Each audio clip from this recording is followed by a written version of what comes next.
جا میری امت اسرائیل کے لیے نبوت کر۔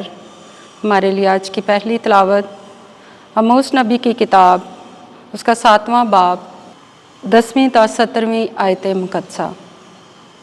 ان دنوں میں بیتیل کے کاہن امسیہ نے شاہ اسرائیل یاربعام کے پاس کہلا بھیجا کہ آموس اسرائیل کے گھرانے میں تیرے خلاف سازش برپا کرتا ہے، اور ملک اس کی اتنی باتوں کی برداشت نہیں کر سکتا، کیونکہ آموس یوں کہتا ہے کہ یاربعام تلوار سے مارا جائے گا، اور اسرائیل یقیناً اپنے وطن سے اسیر ہو کر جائے گا۔ اور امسیہ نے آموس سے کہا، اے غیبین، روانہ ہو، یہودا کی سرزمین کو بھاگ جا، وہیں اپنی روٹی کھا اور وہیں نبوت کر، پر بیتیل میں پھر کبھی نبوت نہ کرنا، کیونکہ یہ بادشاہ کا مقدس اور سلطنت کا معبد ہے۔ اس پر آموس نے جواب میں امسیہ سے کہا، میں نہ نبی ہوں اور نہ نبی زاد، میں گلہ بان ہوں اور گلروں کا پالنے والا، پر خداوند نے مجھے گلے کے پیچھے سے لے لیا، اور خداوند نے مجھ سے کہا، جا اور میری امت اسرائیل کے لیے نبوت کر۔ پس تو اب خداوند کا کلمہ سن، تو کہتا ہے کہ اسرائیل کے خلاف نبوت نہ کر اور اسحاق کے گھرانے کی مخالفت میں پیغمبر نہ بن۔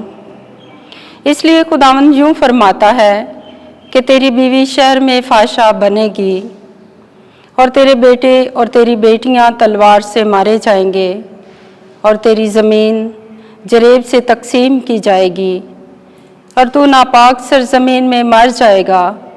اسرائیل اپنے وطن سے یقیناً اسیر ہو کر جائے گا۔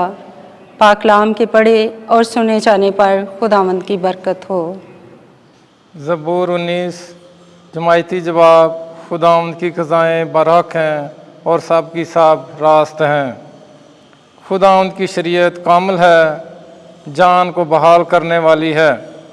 خداوند کی شہادتیں قابل اعتماد ہیں، کند ذہن کو بھی دانش بخشنے والی ہیں۔ جماعتی جواب، خداوند کی قضائیں برحق ہیں اور سب کی سب راست ہیں۔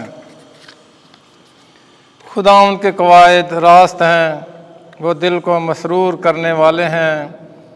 خداوند کا حکم صاف ہے، وہ آنکھوں کو روشن کرنے والا ہے۔ جماعتی جواب، خداوند کی قضائیں برحق ہیں اور سب کی سب راست ہیں۔ خداوند کا خوف پاک ہے، وہ ابد تک قائم رہنے والا ہے۔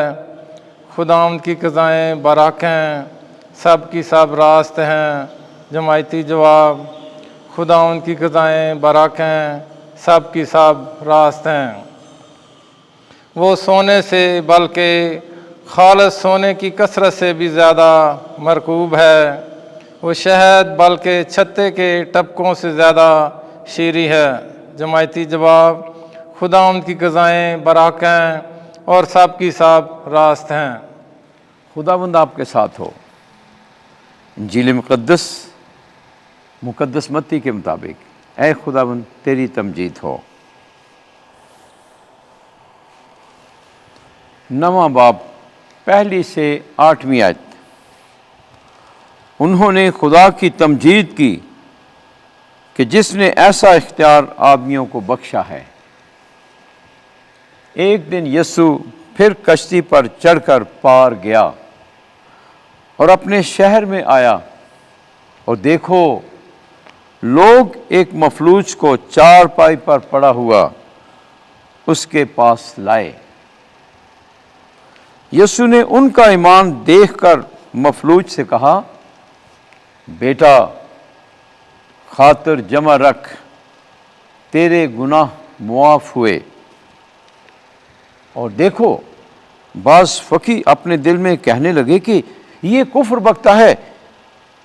یسوع نے ان کے خیال جانتے ہوئے کہا، تم اپنے دلوں میں بدگمانی کیوں کرتے ہو؟ کیا یہ کہنا آسان ہے کہ تیرے گناہ معاف ہوئے، یا یہ کہ اٹھ اور چل پھر؟ لیکن تاکہ تم جانو کہ ابن انسان کو زمین پر گناہ معاف کرنے کا اختیار ہے۔ تب اس نے مفلوج سے کہا، اٹھ، اپنی چارپائی اٹھا اور اپنے گھر چلا جا۔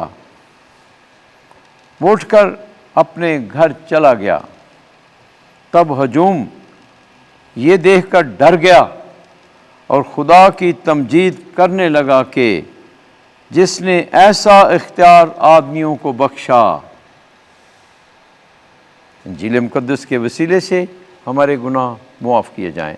اے مسیح، تیری ستائش ہو۔